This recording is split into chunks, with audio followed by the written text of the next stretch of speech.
है आप सभी का उत्कर्ष के इस ऑनलाइन सेगमेंट में, जब मैं आपका दोस्त, आपका होस्ट, आप लोगों का केमिस्ट्री गुरु यतेंद्र जोशी स्वागत और हार्दिक अभिनंदन करता हूं हमारे इस डिजिटल और अद्भुत प्लेटफॉर्म पर। सभी को नमस्कार, राधे राधे, जय श्री कृष्णा, जय श्री राम, जय माता दी and good evening to all. नमस्कार सभी को, स्वागत सभी का। चलिए, आप लोगों को अच्छे तरीके से याद होगा कि हम लोग बात कर रहे हैं बेसिक कंसेप्ट ऑफ केमिस्ट्री के बारे में। किसके बारे में? बेसिक कंसेप्ट ऑफ केमिस्ट्री, रसायन विज्ञान की मूलभूत अवधारणाएं, बेसिक कंसेप्ट ऑफ केमिस्ट्री। और इसमें भी हम लोग किस पर बात कर रहे हैं? जो एनसीईआरटी बुक के क्वेश्चन आंसर है, ठीक है ना। किस पर बात कर रहे हैं? जी हाँ, क्वेश्चन एंड आंसर सेशन चल रहा है हमारे पास, question and answer session of NCERT, ठीक है ना। एनसीईआरटी के जो क्वेश्चन और आंसर है वो चल रहा है हमारे पास। मैं बढ़िया हूँ भाई, और उम्मीद करता हूँ कि आप लोग भी एकदम बढ़िया होंगे, मस्त होंगे, ठीक है। हाँ ठीक है जितेंद्र कुमार, करते हैं, ओके। बेटा चैप्टर तो पूरा हुए 2 दिन हो गए हैं, क्वेश्चन आंसर नहीं हो रहे हैं। क्वेश्चन आंसर आज कर दूंगा, और अगर आज भी पूरे नहीं होते हैं, ठीक है ना, आज भी पूरे नहीं होते हैं तो बाकी जो है उनको मैं संडे को मतलब रिकॉर्ड कर दूंगा और फिर आप लोगों को अवेलेबल करवा दिया जाएगा, ठीक है ना। वो अवेलेबल करवा देंगे अपन, ठीक है। चलिए, तो पहले मुझे अब ये बता दो कि हमने पिछली क्लास के अंदर कितने क्वेश्चन पढ़ लिए थे। ये कह रहे सर कभी रेस्ट भी कर लिया करो 1-2 दिन। बेटा अभी कितने सारे दिन का तो मैं रेस्ट करके आया हूँ, है ना। कितने सारे दिन का तो मैं रेस्ट करके आया हूँ। तो तबीयत खराब हो गई थी, डेंगू हुआ था, तो उससे उठकर आया हूँ, तो रेस्ट मैंने कर लिया है, अब फिर काम करने की बारी है।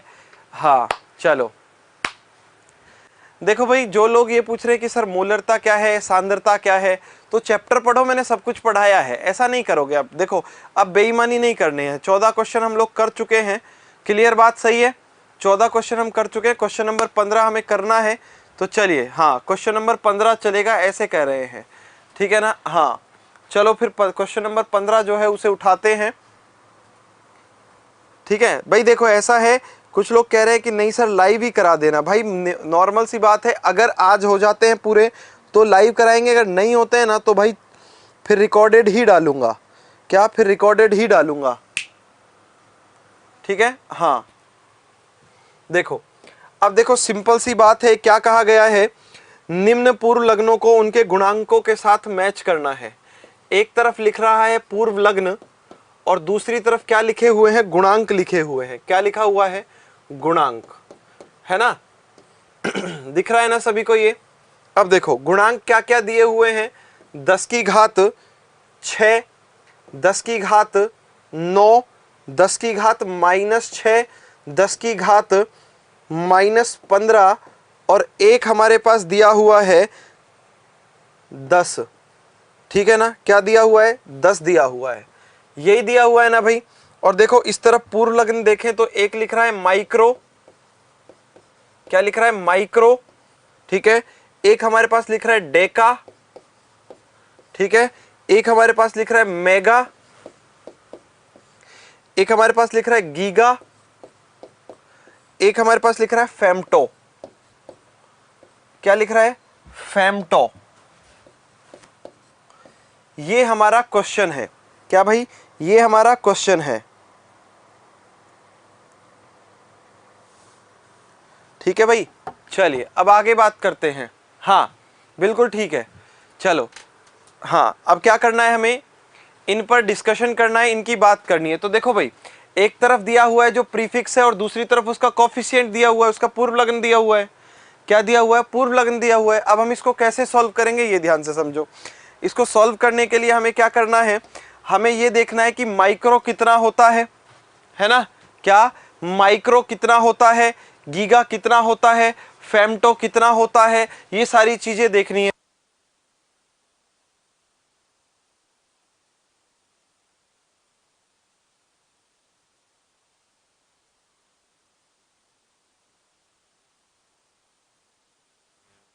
है ना। तो अब आप लोगों को खुद को देखना होगा। मुझे बताओ अब आप लोग कि अगर मैं पूछूं आपसे कि माइक्रो कितना होता है, क्या मैं पूछूं आपसे कि माइक्रो कितना होता है, तो माइक्रो बताओ कितना होता है? फटाफट से बता दो, ज्यादा टाइम नहीं लगाना। अगर मैं पूछूं आपसे डेका कितना होता है वो बताओ, है ना, मैं पूछूं मेगा कितना होता है वो बताओ, 2 अगर या 3 अगर बता दोगे तो बाकी अपने आप होते चले जाएंगे ना भाई। चलो एक बताता हूं मैं आपको, फेम्टो होता है 10 की घात -15। कितना? 10 की घात -15, ये होता है फेम्टो। क्या होता है? फेम्टो। कितना होता है? 10⁻⁻15, 10 की घात -15 होता है। कितना? 10 की घात -15 होता है फेम्टो। दूसरी तरफ सॉरी, दूसरी तरफ बात करते हैं, है ना, तो आपके पास माइक्रो कितना होता है भाई मेरे सखा? माइक्रो होता है 10 की घात कितना? -6। कितना? 10 की घात -6, ये होता है माइक्रो। क्लियर है? अब आगे बढ़ते हैं, ठीक है, क्या आगे बढ़ते हैं, फिर बात आएगी हमारे पास मेगा की, फिर हमारे पास बात आएगी गीगा की। कमेंट में फटाफट बताना है भाई, ठीक है। हाँ तो देखो भाई, गीगा कितना होता है? गीगा हमारे पास, पहले मेगा देखो, मेगा कितना होता है हमारे पास? मेगा होता है 10 की पावर 6। कितना? 10 की पावर 6। उसके बाद बात करते हैं डेका की, तो हमारे पास डेका होता है 10 और गीगा होता है 10 की पावर 9। खत्म हो गई बात, ये प्रश्न सॉल्व हो गया। क्या? प्रश्न सॉल्व हो गया। यही तो कहा कि मैच करना है। तो मैं कलर भी चेंज कर देता हूं अगर आपको दिक्कत हो रही है तो। यहां पर देखो, इसको ब्लैक कर दिया पूरा। कैसा कर दिया? ब्लैक कर दिया इसको, ठीक है ना। फिर दूसरे वाले को दूसरा रंग दे देते हैं, इसको कोई दूसरा रंग दे देते हैं, इसको येलो कर दिया, दिख रहा होगा येलो भी, ठीक है। इसका फिर कलर चेंज कर देते हैं, अच्छा इसका कलर चेंज कर देते हैं बस, तो इसको हमने ब्लू कर दिया, ठीक है। और ये वाला क्लियर आप लोगों को दिख ही रहा है, और ये रेड है ही, तो प्रॉब्लम आएगी नहीं। हो गया? चलिए बढ़िया, आगे बात करते हैं। नोट करो इस प्रश्न को।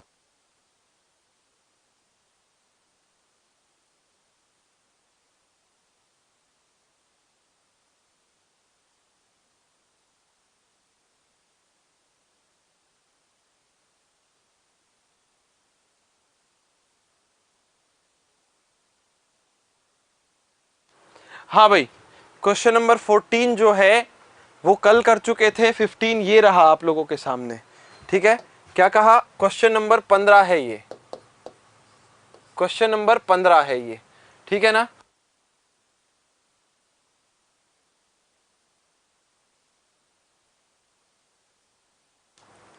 हाँ भाई, ये है क्वेश्चन नंबर 15, इसको हम पूरा कर चुके हैं, नोट कर लीजिए। फिर आगे 16वें क्वेश्चन में बात करेंगे।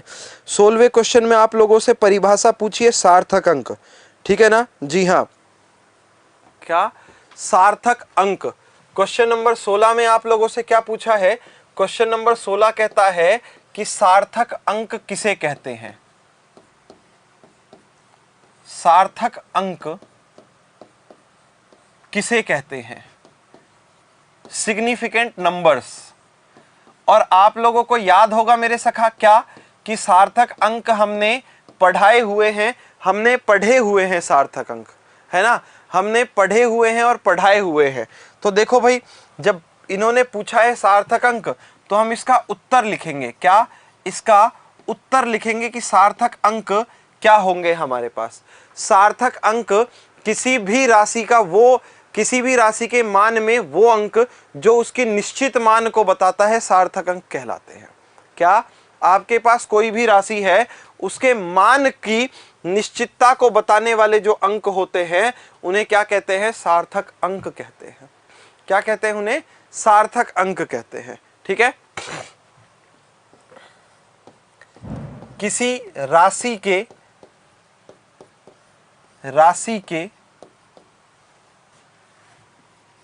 मान में निश्चित अंक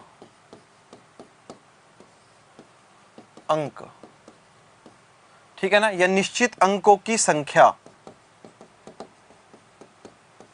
क्या होगी? सार्थक अंक होंगे, सिग्निफिकेंट नंबर होंगे।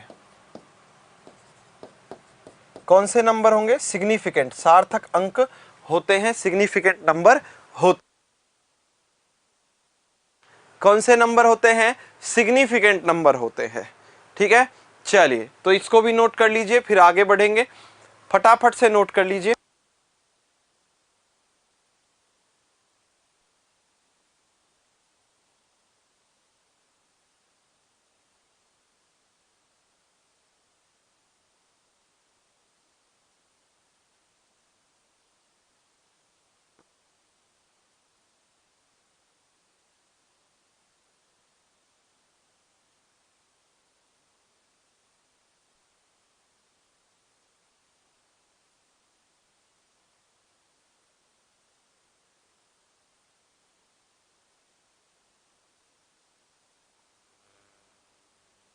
हाँ भाई, हाँ भाई, ऐसा थोड़ी हो सकता है कि वॉइस नहीं आ रही, आवाज अटक रही है।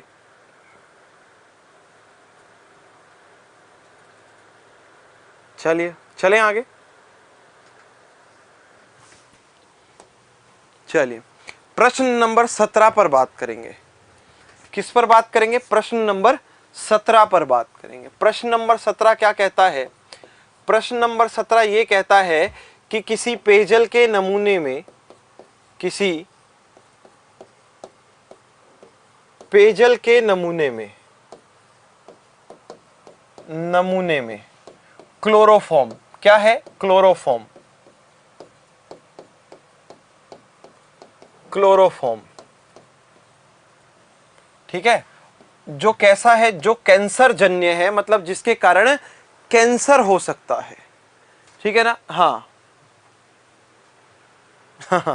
चलिए, धन्यवाद ममता ठीक है, हाँ, जो कैसा है भाई? जो है कैंसर जन्य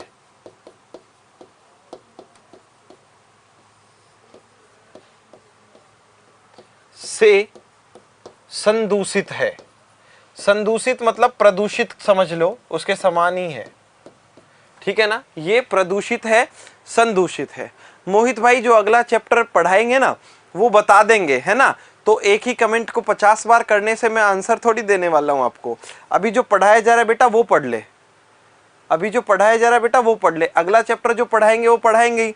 अब देखो, आपको सारे चैप्टर पढ़ने हैं, ऐसा तो है नहीं कि अगला चैप्टर में जो पढ़ा दूंगा उसके बाद तू पढ़ेगा ही नहीं। पढ़ने तो सारे ही है ना बेटा।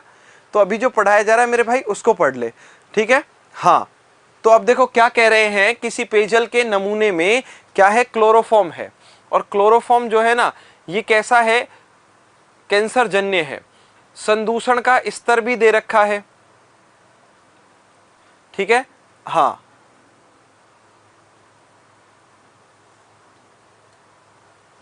क्या कह रखा है? संदूषण का स्तर भी दे रखा है। हाँ, वेरी गुड बेटा, ओके। ठीक है, देखो संदूषण स्तर,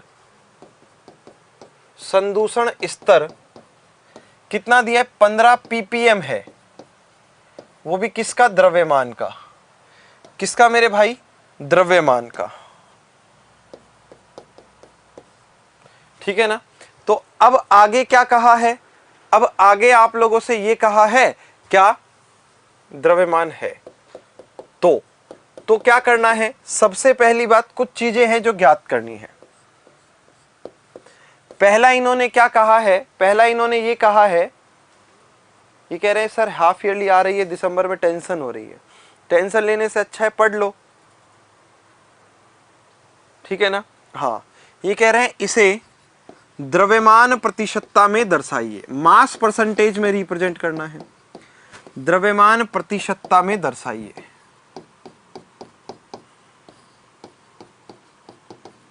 किस में दर्शाना है? द्रव्यमान प्रतिशतता में दर्शाइए। पहला तो ये कहा है, बताऊंगा पीपीएम का मतलब भी बताऊंगा। हाँ, ठीक है। दूसरा इन्होंने क्या कहा है? जल में या जल के नमूने में, जल के नमूने में किसकी? क्लोरोफॉर्म की,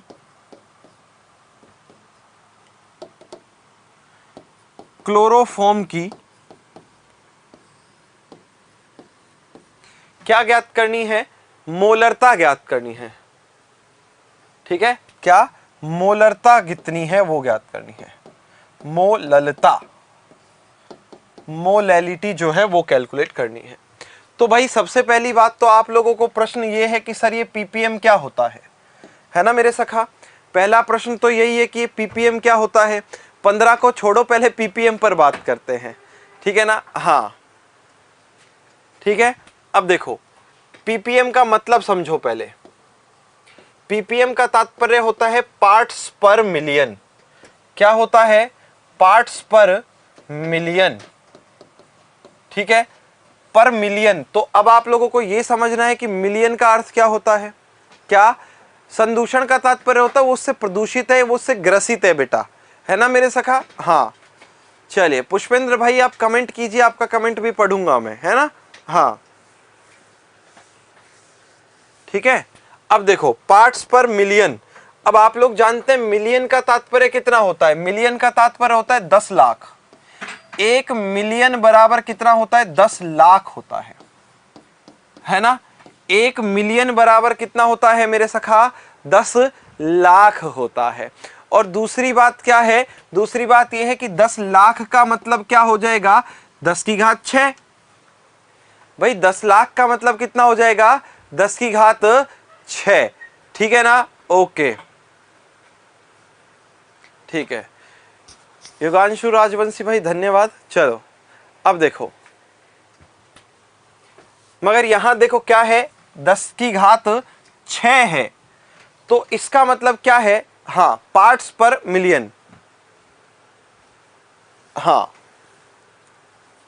बिल्कुल बेटा, ये बुक के ही क्वेश्चन है देखो अब सिंपल सी बात है क्या कि किसी भी विलयन के 10 लाख के अंदर जो विलय घुले हुए हैं वही पीपीएम कहलाएगा।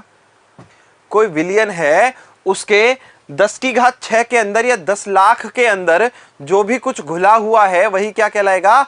क्या कहलाएगा? पीपीएम कहलाएगा। क्या कहलाएगा? पीपीएम कहलाएगा।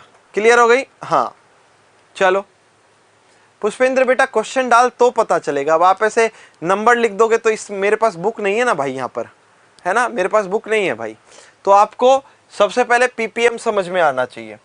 कोई भी आपके पास पदार्थ होगा तो उस पदार्थ का 10 मिलियन के अंदर, 10 मिलियन के अंदर जो भाग होगा वही क्या कहलाएगा? पार्ट्स पर मिलियन कहलाएगा। ठीक है ना, क्या कहलाएगा? हाँ पार्ट्स पर मिलियन कहलाएगा। क्लियर हो गया? अब यहां पर आप लोग पहले प्रश्न नोट कर लो, फिर हम इसकी द्रव्यमान प्रतिशतता जो है वो कैलकुलेट कर लेंगे। ठीक है, द्रव्यमान प्रतिशतता जो है वो कैलकुलेट कर लेंगे।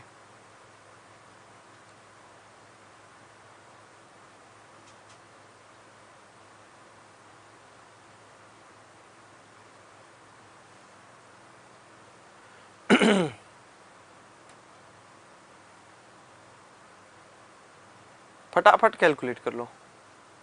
चलो हो गया? हाँ ओके भाई धन्यवाद। चलो अब आगे बात करते हैं। देखो पीपीएम में सबसे पहला क्या कह रखा है? इसका द्रव्यमान प्रतिशत ज्ञात करना है। क्या? द्रव्यमान प्रतिशतता ज्ञात करनी है। तो द्रव्यमान प्रतिशतता कैसे निकालेंगे? बिल्कुल सिंपल है, द्रव्यमान प्रतिशतता। मास परसेंटेज कैसे निकालोगे भाई? क्या निकालना है आपको? द्रव्यमान प्रतिशतता निकालनी है। ठीक है,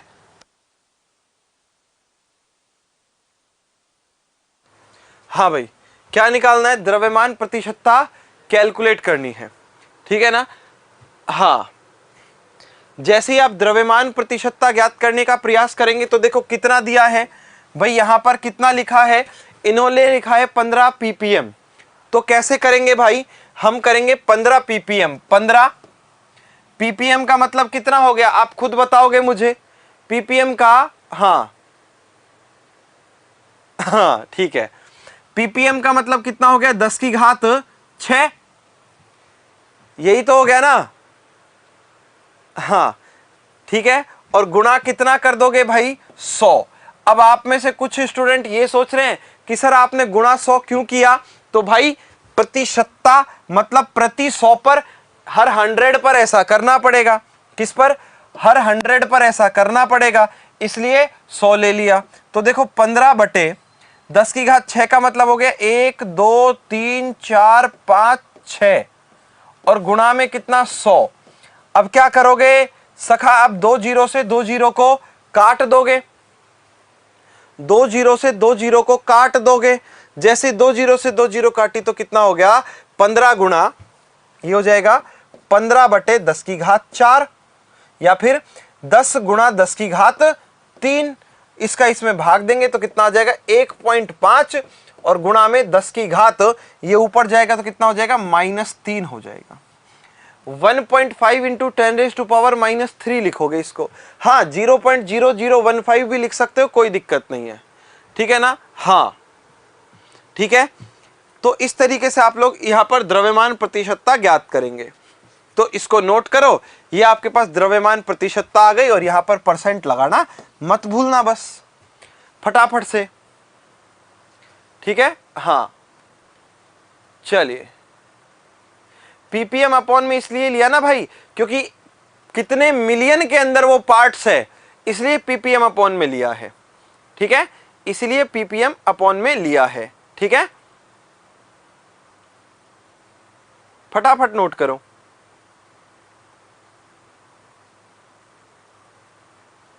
जल्दी।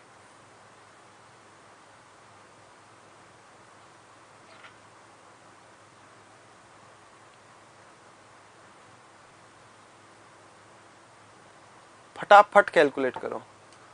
10⁻³ कहां से आया सर? बेटा ऐसे आया ना, इसको देखो, क्या टेंशन लेते हो भाई? ये कितना है? 10⁻³ कितनी है? 4 है ना? कितनी है?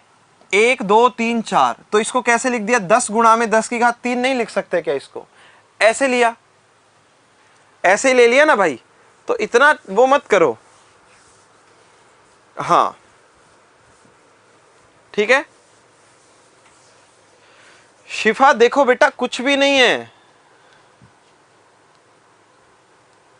ये 3 माइनस का ऐसे हुआ बेटा, जब ऊपर जाएगा ना इसलिए माइनस का हो गया, ठीक है ना? जब ऊपर जाएगा तो माइनस का हो गया। अब देखो आगे क्या दिया है, आगे कहा है जल के नमूने में क्लोरोफॉर्म की मोलरता ज्ञात करो। हाँ ठीक है, ठीक है। क्लोरोफॉर्म का अणुसूत्र, तो पहले हम क्या करते हैं, क्लोरोफॉर्म का अणुभार ज्ञात करना है हमें। अब किसका? क्लोरोफॉर्म का। किसका? क्लोरोफॉर्म का अणुभार।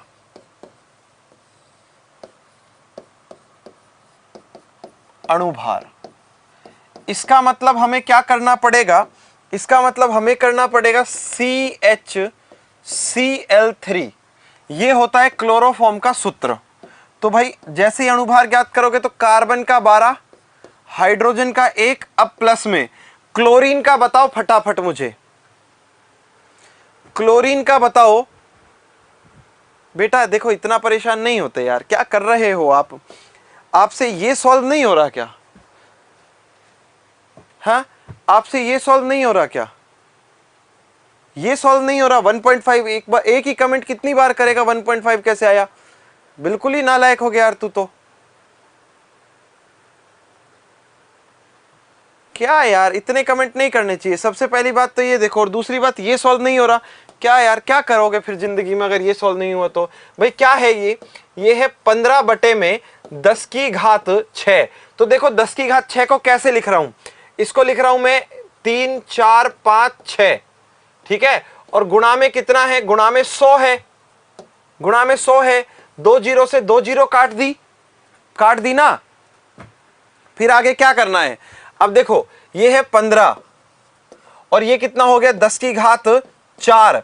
तो 10⁻4 को देखो क्या लिख सकता हूं? 15 गुणा में 10⁻4 को ऐसे लिख दूं 10 गुणा 10 गुणा 10 गुणा 10। अब तो समझ में आ रहा है भाई तेरे को? ठीक है, अब तो समझ में आ रहा है ना? फिर आगे सुनो भाई,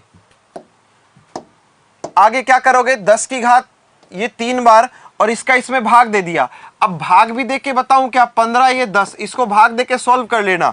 इसको इसको सॉल्व किया तो कितना आ जाएगा, इसको इसको सॉल्व करोगे तो 1.5 और बटे में कितना आ जाएगा 10 की घात 3, और ये जब 10 की घात 3 को उठाकर ऊपर लेकर जाओगे तो ये 1.5 गुणा में 10 की घात -3 हो जाएगा। ऐसे सॉल्व किया ये, ठीक है ना, बिल्कुल सही बता रहे हैं आप। क्लोरीन का कितना होता है भाई, क्लोरीन का होता है 35.5, मगर क्लोरीन कितने हैं, 3 है तो मल्टीप्लाई कर देंगे 3 के साथ, ठीक है।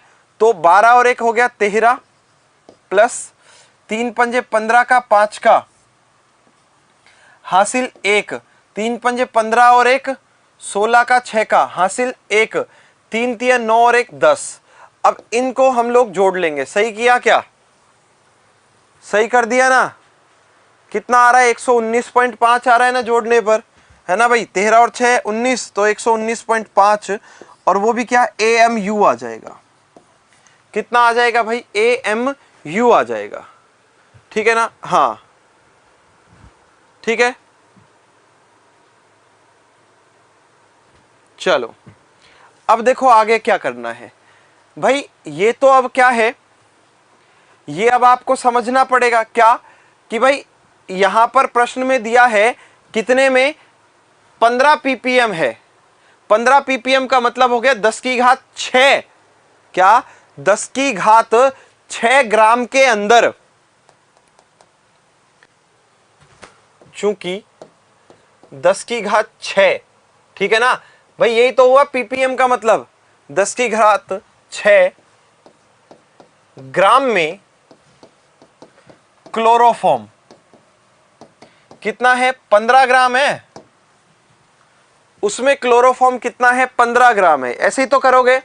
15 ppm इसीलिए तो लिखा है, क्या 15 ppm इसीलिए तो लिखा है ना, ठीक है। फिर हम 10 की घात 3 में निकालेंगे तो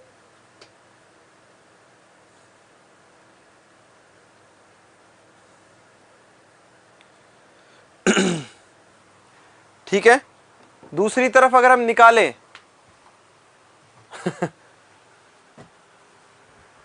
ग्राम लिख दें तो भी चलेगा बेटा, ठीक है। चलो अब देखो, यदि यहीं से हमें कितने में निकालना हो, 10 की घात 3 ग्राम में निकालना हो, मतलब 1 किलोग्राम के अंदर निकालना हो, तो 1 किलोग्राम में कैसे निकालोगे, ये हो जाएगा 10 की घात 15, सॉरी 15 बटे 10 की घात 6, और ये हो जाएगा 10 की घात 3। इतने में ही तो निकाल रहे हो। इसको सॉल्व करो, इसको क्या कर लो, सॉल्व कर लो। तो क्या कर दोगे भाई, देखो 15 गुणा 10 की घात 3 को क्या लिख सकते हो, 1000 बटे में 10 की घात 6 को 1 2 3 4 5 6। तो अब ये क्या हो जाएगा भाई आपके पास, 3 जीरो से 3 जीरो कैंसिल, इसमें भाग देंगे तो ये हो जाएगा 1.5, और नीचे कितना बचेगा भाई 100, ऊपर जाएगा तो 10 की घात -2, वो भी क्या ग्राम, वो भी क्या ग्राम, ठीक है ना। जी हाँ ठीक है, वो भी कितना ग्राम आ जाएगा, ठीक है। 7.5 नहीं बेटा, 1.5 इंटू 10⁻⁻5 ग्राम आ जाएगा। ये कितने में है, 1 किलो में। अब इन्होंने कहा मोलरता ज्ञात करनी है, तो मोलरता ज्ञात करने का सिंपल सी बात होती है, क्या मोल्स बटे में क्या हो जाता है, जी हाँ, क्या मोलरता, मोललता। मोललता का फॉर्मूला क्या होता है, मोललता का फॉर्मूला हमारे पास क्या होगा भाई, नंबर ऑफ मोल्स और बटे में भाई जो आपके पास क्या है, मास ऑफ सॉल्वेंट, मतलब विलायक का भार या द्रव्यमान, ठीक है। अब मोल्स निकालने हो, अगर क्या निकालने हो, मोल्स, तो मोल्स कैसे निकालेंगे भाई, ये समझो पहले तो। क्या अगर मोल्स निकालने हो तो मोल्स कैसे निकालोगे, पहले तो ये समझो। मोल्स कैसे निकालोगे, given mass upon molar mass करके, और गिवन मास कितना है, गिवन मास है 1.5 इंटू 10⁻⁻2, 1.5 इंटू 10⁻⁻2, ये गिवन मास है।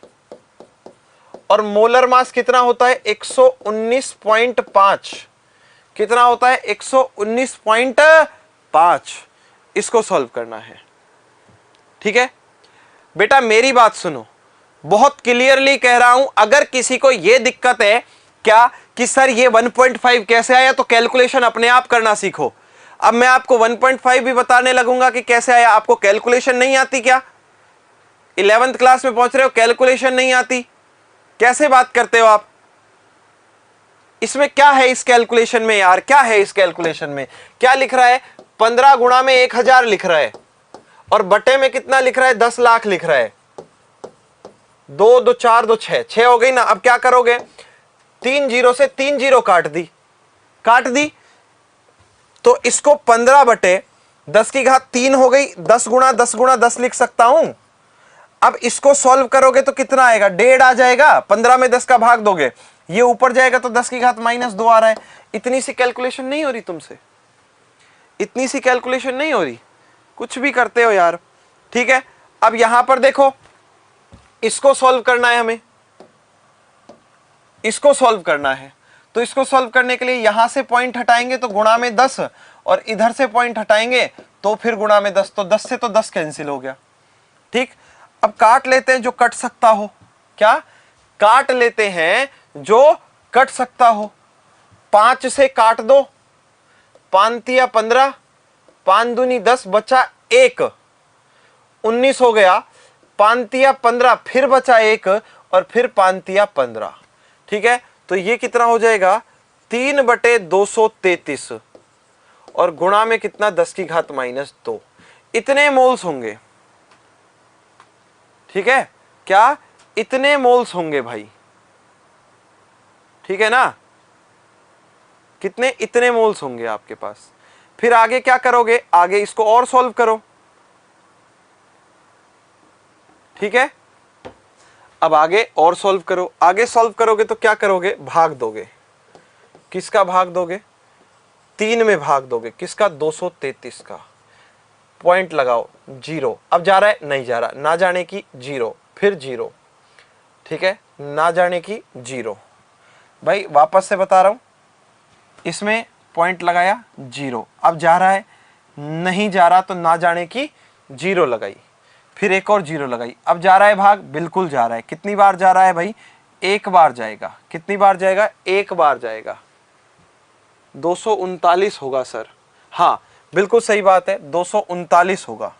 ठीक है, कितना होगा? 239 होगा। तो एक बार जाएगा तो यहाँ कितना हो जाएगा? 239 हो जाएगा। यहाँ कितना बचा? 1 बचा। यहाँ हो गया 9, 9 में से 3 गया तो 6। ठीक है, यहाँ हो गया 0। कितनी बार जाएगा? 2 बार जाएगा। कितनी बार जाएगा? 2 बार जाएगा। क्लियर हो गई? 2 बार भाग चला गया। हाँ, तो देखो कितना, 9 दूनी 18 का 8 का हासिल 1। ठीक है, और 3 दूनी 6 और 1 7, और 2 दूनी 4। ठीक है, 3 बार नहीं जाएगा, 600 से ऊपर हो जाएगा। यहाँ कितना बच गया आप लोगों के पास? इतना ही छोड़ लूं? इतना ही छोड़ देना हम लोग। ठीक है, और साथ में देखो क्या होगा, साथ में देखो क्या होगा। ये आपके पास इसको सॉल्व करने पर आया 0.012। ठीक है, और मल्टीप्लाई किसके साथ? गुणा 10 की घात -2। कितना? 10 की घात -2। ठीक है, और अगर हम पॉइंट को राइट हैंड साइड सरकाते हैं तो घात और कम हो जाएगी, मतलब 1.2 इंटू 10 की घात कितनी? -4 मोल हो जाएगा आपके पास। और यहां पर मोलरता में रखोगे तो मोलरता जब ज्ञात करोगे तो मोल्स कितने हैं? इतने हैं। कितने हैं? 1.2 इंटू 10⁻⁻4, और मास कितना है? 1 किलोग्राम है। तो आंसर यही आ जाएगा 1.2 इंटू 10⁻⁻4। यही आपके पास मोललता आ जाएगी। क्या आ जाएगी? मोललता आ जाएगी। बस यही आप लोगों के पास आंसर होगा। ठीक है, यही क्या होगा? करेक्ट आंसर होगा। अब नोट कर लो इसको पिछले वाले पेज से। ठीक है, ये तो वेस्ट है अपने पास, तो हटा दिया इसको। बीच में ये वाला पेपर जो है ये भी वेस्ट है, तो यहाँ से ये प्रश्न आपने नोट कर लिया था। इस वाले पेज को नोट करो, फिर आगे बढ़ेंगे। फटाफट से नोट कर लो, मैं पानी पी लेता हूँ। फटाफट नोट कर लो भाई।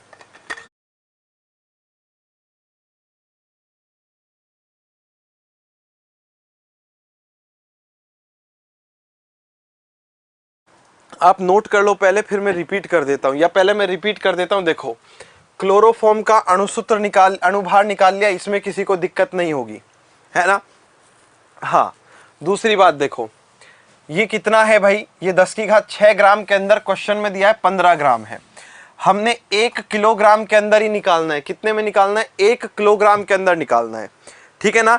अभी हाँ किसी ने ये पूछा होगा कि सर 1 कहाँ से आया, जो ये भाग दिया है ना, ये 1 कहाँ से आया? अरे भाई ये 1 किलोग्राम का निकाला, वही तो निकाला है ना। जब 1 किलोग्राम के लिए सॉल्व किया तो आपके पास ये आ गया 15/10 की घात 6 गुणा 10 की घात 3। इसको सॉल्व करके ये आ गया। फिर आपके पास क्या आया? फिर आपके पास मोल्स निकाले। तो मोल्स निकालने के लिए given mass upon molar mass, इसको सॉल्व किया, ये मोल आ गए। मोलरता का मोल्स बटे में सॉल्वेंट बटे में 1 आ गया, इसको सॉल्व कर दिया। इसको और नोट कर लो, फिर अगले क्वेश्चन की तरफ चलेंगे, क्वेश्चन नंबर 18। ठीक है, कितना? क्वेश्चन नंबर 18 पर चलेंगे। फटाफट से नोट करो इसको। हाँ,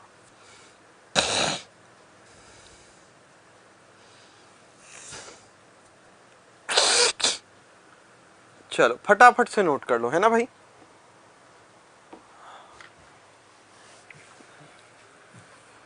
चलो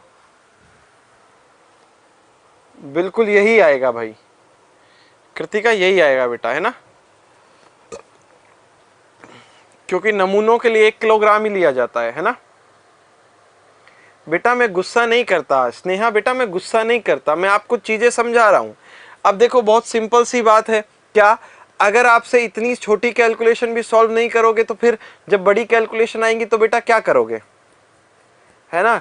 जब इतनी छोटी कैलकुलेशन भी सॉल्व नहीं करोगे तो बड़ी कैलकुलेशन कैसे कर पाओगे, है ना। चलिए प्रश्न नंबर 18 पर चलते हैं। और प्रश्न नंबर 18 में क्या दिया हुआ है? क्वेश्चन नंबर 18 में दिया है कि निम्न को वैज्ञानिक संकेतन में बदलो। क्या कहा? निम्न को वैज्ञानिक संकेतन में, मतलब साइंटिफिक नोटिफिकेशन में लिखिए, वैज्ञानिक संकेतन में लिखिए।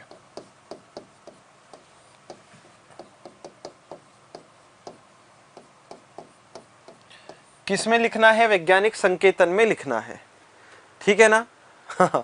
मैं मजाक करता हूं। हाँ, अरे भाई नमूने यानी सैंपल, प्रतिदर्श। हाँ ठीक है ना। चलो हाँ ठीक है, तो देखो भाई इसमें कुछ क्वेश्चंस मैं करा दूंगा, कुछ आप कर लेंगे।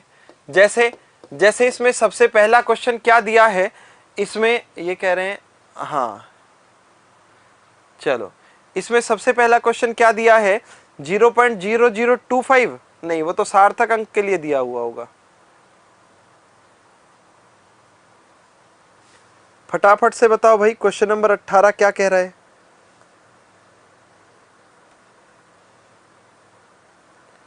जल्दी से बताओ भाई क्वेश्चन नंबर 18 क्या कह रहा है? 0.00, फटाफट बताओ। हाँ चलो फटाफट बता दो, मेरे को थोड़ा ध्यान नहीं आ रहा क्वेश्चन, शायद मैंने, अरे नहीं कश्यप भाई, शायद जो मुझे याद है वो मैं बता देता हूँ, 0048, ये क्या? हाँ भाई ठीक है, कंफर्म कर दिया आपने, ठीक है भाई। अब देखो भाई इसी एक एक को हम यही करते चलें। अब देखो इसको वैज्ञानिक संकेतन में बदलना बहुत आसान है। कैसे वैज्ञानिक संकेतन में बदलेंगे? हम इसको क्या लिख सकते हैं भाई, हमारे पास ये 0.0048 है। अब क्या करते हैं, दशमलव को जितना राइट हैंड साइड सरकाते हैं, क्या जितना राइट हैंड साइड सरकाते हैं घात उतनी ही कम होती चली जाती है। क्या होती चली जाती है? घात उतनी ही कम होती चली जाती है, ठीक है। ठीक, तो अब देखो क्या लिख देंगे इसको, 3 दशमलव स्थान सरकाता हूं तो ये क्या हो जाएगा 4.8 और गुणा में 10 की घात कितनी -3, ये इसका आंसर हो गया बस, ठीक है। हाँ हो जाएगा, बस इतना सा है। दूसरा देखो क्या दिया है, दूसरा क्या दिया है? अरे क्रिस रुक जा, बस भाई बता दिया तूने, बहुत हो गया तेरा, ठीक है ना। दूसरा क्या दिया है 234, ठीक है, क्या दूसरा क्या दिया है 234, 234, 34.00। अब भाई सार्थक अंक के हिसाब से इनकी कोई वैल्यू ही नहीं है पॉइंट के बाद वालों की, ठीक है ना, इनकी कोई वैल्यू ही नहीं है, ठीक है। चलिए अब देखो, हाँ तो इसको कैसे लिखेंगे अब हम, हाँ इसको कैसे लिखेंगे भाई, इसको हम लोग क्या लिख सकते हैं, 234 है, कितना है 234 है, तो 234 को आप क्या लिख सकते हो खुद देखो भाई, इसको अगर वैज्ञानिक संकेतन में चेंज करना है तो क्या लिखोगे, फटाफट बताओ 234 को कैसे लिखोगे, फटाफट बताओ बेटा, पॉइंट है 234 के बाद पॉइंट नहीं है क्या, आप बताओ आपकी बुक में कितना है, मेरे हिसाब से तो 234 के बाद पॉइंट है, चलो दोनों देख लेते हैं ना, एक 234.00 है तो इसमें नहीं होगा, और एक अगर आपके पास ऐसे हो क्या 234 उसके बाद कितना 2 बार 0 हो, कितनी बार 0 है, कुछ लोग स्टूडेंट कह रहे हैं सर 3 बार 0 है, ठीक है, चलो देखते हैं अभी। देखो अगर ये दिया है तो इसको क्या लिख सकते हो 2.30, वो 3 4 गुणा 10 की घात 2 लिख सकते हो, कितना लिख सकते हो 10 की घात 2, और अगर ये दिया हुआ हो तो आप इसको क्या लिख सकते हैं 2.34 गुणा 10 की घात 4, 2 तो इसके आ गए और 2 पॉइंट लगाने के आ गए, और अगर हमारे पास ये दिया है, अब आप देख लेना कौन सा दिया है, तो इसको लिखोगे 2.34 गुणा 10 की घात 5, जो भी दिया है वो होगा, ठीक है ना, जो भी दिया है वो यही होगा, ठीक है, कोई बात नहीं, जो भी दिया है अब देख लो आप, जो भी आपके पास होगा, ये दिया है तो ये होगा, ये वाला दिया है तो ये होगा, ये वाला दिया है तो ये होगा। अगला तो 8008 ही है ना, उसको हम लोग क्या लिख सकते हैं, अगला थर्ड क्या है 8008, 8008, तो 8008 की अगर हम बात करते हैं तो आपके पास क्या लिख सकते हो, इसको लिख सकते हैं 8.008 इंटू 10⁻³ लिख सकते हैं, ठीक है ना। बाकी जो शेष बचे हैं, ठीक है, क्या बाकी जो शेष बचे हैं, जी हाँ, जो शेष हैं वो आपका होमवर्क है, इनको आप स्वयं करेंगे, शेष जो है वो आपका क्या है होमवर्क है, इनको आप स्वयं करेंगे। क्लियर हो गई बात, ठीक है ना, जी हाँ, ठीक है जी, क्या शेष जो है वो आप खुद करेंगे। चलिए, ये था आपके पास क्वेश्चन नंबर 18। अब क्वेश्चन नंबर 19 की तरफ चलते हैं। क्वेश्चन नंबर 19 क्या कहता है, क्वेश्चन नंबर 19 हमसे ये कहता है मेरे सखा, क्या कहता है क्वेश्चन नंबर 19, क्वेश्चन नंबर 19 ये कहता है कि निम्न को, हाँ मैंने वही किया है ना, जी हाँ, निम्न को के सार्थक अंक लिखने हैं, क्या बताना है इसमें, जो सिग्निफिकेंट डिजिट्स हैं वो बतानी है, ठीक है, जी हाँ, निम्न के सार्थक अंक जो है वो लिखने हैं। तो इसमें सबसे पहला क्या दिया है, इसमें सबसे पहला क्या दिया है 0.0025, ठीक है, 0.0025 दिया है, हाँ ठीक है ना, क्या दिया है 0.0025। तो अब मैं आप लोगों के इस प्रश्न का आंसर जो होगा उसका वेट कर रहा हूं कि आप लोग 0.0025 के अंदर कितने सिग्निफिकेंट नंबर बताते हैं।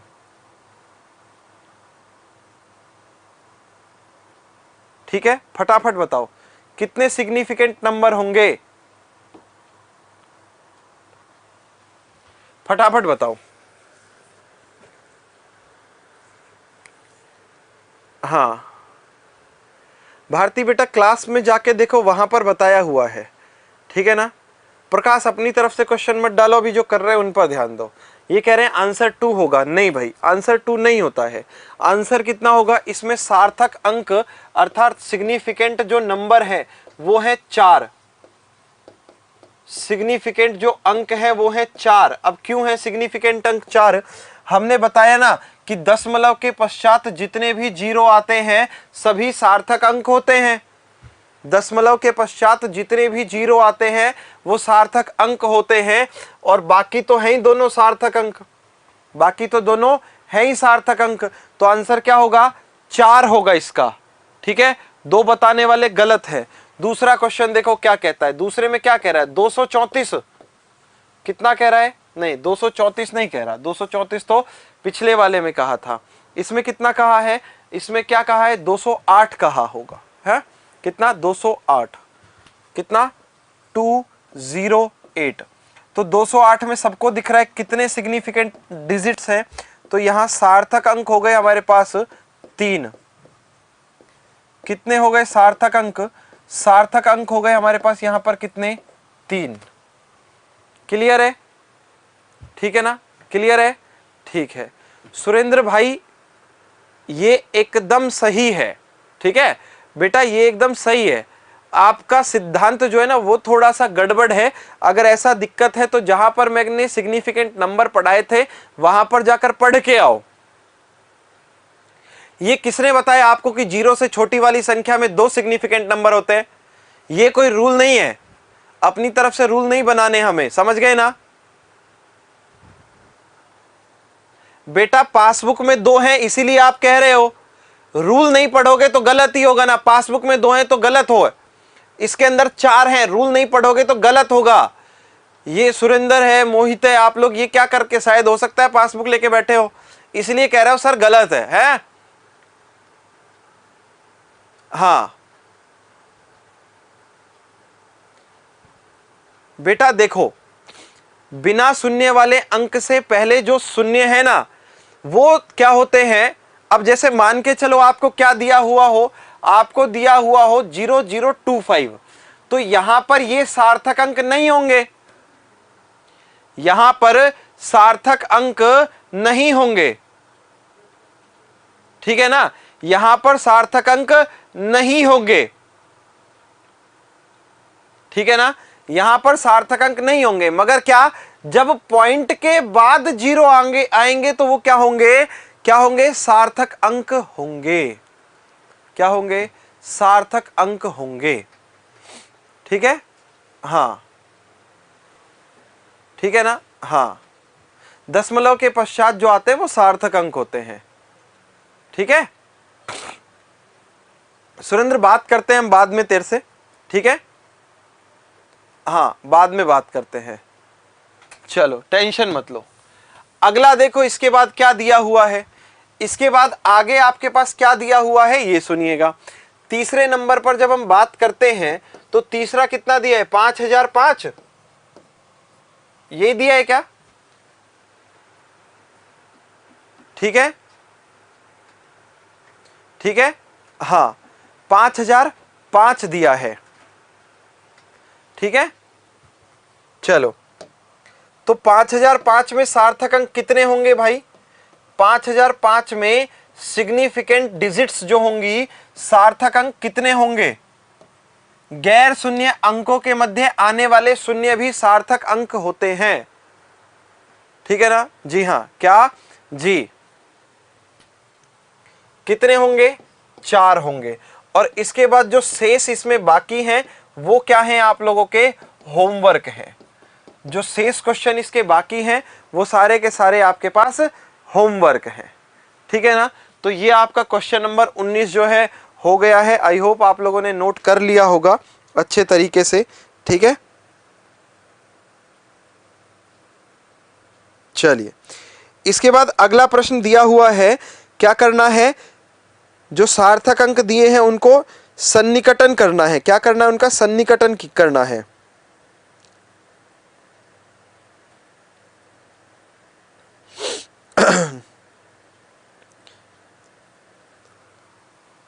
हो गया?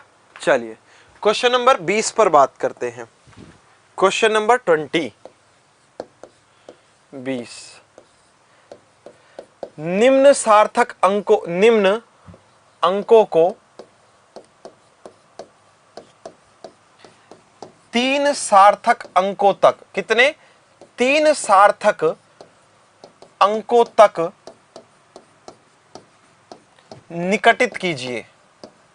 सन्निकटन करना है, ठीक है ना? निकटित कीजिए मतलब सन्निकटन करना है। और पहला दिया है सन्निकटन मतलब राउंड फिगर, ठीक है बेटा? सन्निकटन मतलब राउंड फिगर, है ना? 1 2 मैं करा देता हूं, शेष आपको छोड़ दूंगा होमवर्क के लिए। जैसे पहला क्या दिया है? 34.216। अब देखो रूल क्या है? अंतिम अंक जिसको हटाना है यदि वो 5 से अधिक हो, ठीक है? ठीक है ना? बिल्कुल मोनिका, बिल्कुल सही है, ठीक है? यदि अंतिम अंक 5 से अधिक हो तो जो आपके पास पहले वाला अंक है उसमें 1 बढ़ा देते हैं, उसमें 1 बढ़ा देते हैं। मगर यदि आपने इसको बढ़ाया, अब ध्यान से सुनना, आप इसको क्या लिखोगे? 34.22, ठीक है? मगर हमें तो क्या करना है भाई? हमें तो ये वाला अंक भी हटाना है। क्यों? क्योंकि ये कह रहा है इसके अंदर 3 ही सार्थक अंक होने चाहिए। कितने होने चाहिए? 3 ही सार्थक अंक होने चाहिए। जबकि यहां देखते हैं तो 4 आ जाते हैं। जब इसको हटाएंगे और ये 5 से छोटा है, कितने से छोटा है?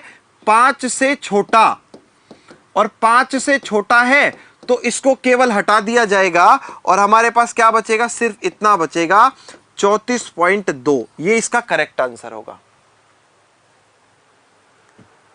ठीक है ना? जी हां, क्या क्या होगा? 34.2 होगा, ठीक है? कितना होगा? 34.2 होगा। फटाफट इसको नोट करो। क्या? फटाफट इसको नोट कर लो। बहुत बढ़िया, 34.2 मैंने कर लिया, बहुत ठीक है, ठीक है? चलो आगे बात करते हैं।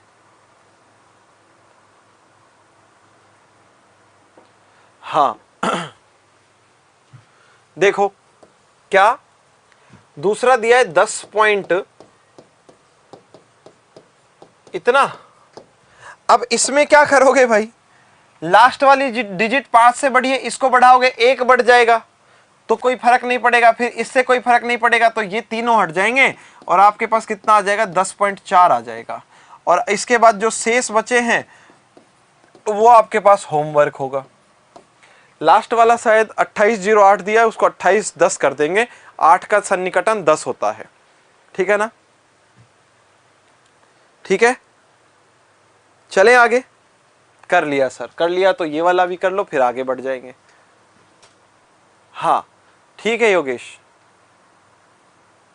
चलिए।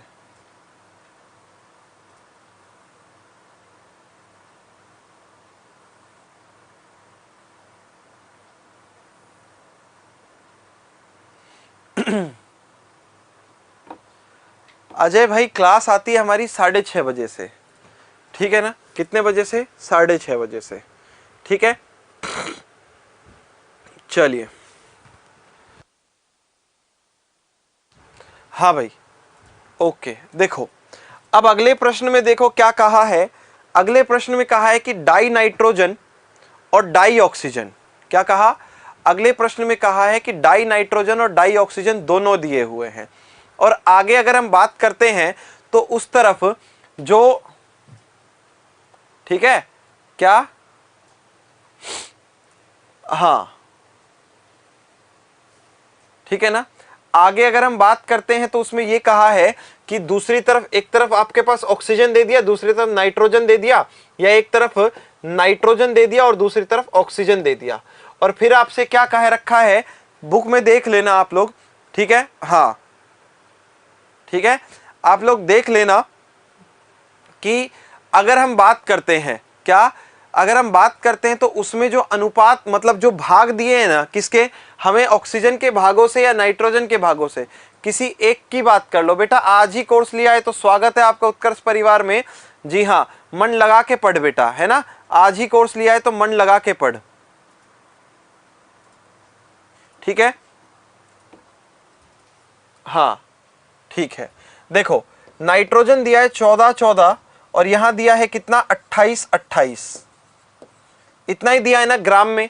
और दूसरी तरफ ऑक्सीजन की बात करते हैं तो कितना दिया है, फटाफट बता दो एक बार, है ना, कितना दिया है ये 16, 32, 32, 80, वो भी किसमें, ग्राम में, किसमें, ग्राम में। अब देखो भाई हमें क्या करना है, हमें कोई टेंशन नहीं लेनी है, हमें तो ये पता है कि अगर हम 28 ग्राम लेंगे तो इसके साथ कराएंगे, तो भी इसके साथ कराएंगे, तो भी इसके साथ कराएंगे और तो भी इसके साथ कराएंगे, है ना। अगर हम 14 ग्राम लेंगे तो भी इन चारों के साथ कराएंगे, ठीक है ना, कोई सा भी ले लो। और हमें क्या करना है, सिर्फ इनका अनुपात निकाल देना है। तो 16 अनुपात 32 अनुपात 32 अनुपात कितना, 80। अब देखो सारे के सारे 16 से कैंसिल हो रहे हैं, 16 एकम 16, 16 दूनी 32, 16 दूनी 32 और 16 पंजे 80। जब आपके पास ये अनुपात आ रहा है तो ये सरल अनुपात हो गया।